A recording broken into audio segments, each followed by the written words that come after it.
നമുക്കൊരു ആനുകൂല്യം പ്രഖ്യാപിക്കാൻ പറ്റുന്ന ഒരു ആരോഗ്യസ്ഥിതിയിലല്ല KSRTCയും അതിൻ്റെ ചുമതല വഹിക്കുന്ന ഞാനും.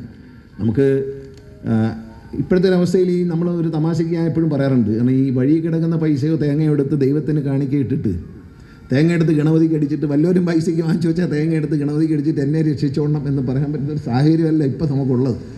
പക്ഷേ അതൊക്കെ മാറും. നിങ്ങളൊക്കെ പ്രാർത്ഥിക്കുകയും നിങ്ങളെയൊക്കെ ഒരു അനുഗ്രഹവും ദൈവത്തിൻ്റെ കൃപയുണ്ടെങ്കിൽ അതൊക്കെ മാറും. നമ്മളൊരു അച്ചടക്കത്തിലേക്ക് വരുമ്പോൾ തീർച്ചയായിട്ടും ആ വ്യത്യാസം ഉണ്ടാവും. കാരണം ഇപ്പോൾ KSRTC ജീവനക്കാരുടെ ചികിത്സാ ചെലവിനും പെൻഷനും പോലും നമുക്ക് കൊടുക്കാൻ കഴിയാത്ത അവസ്ഥയുണ്ട്. വർഷങ്ങളായി പെൻഷനായതിനു ശേഷം ഒരു ആനുകൂല്യവും കിട്ടാതെ ക്യാൻസർ അടക്കമുള്ള രോഗങ്ങൾ കൊണ്ട് വേദനിക്കുന്ന KSRTC ജീവനക്കാരുണ്ട്.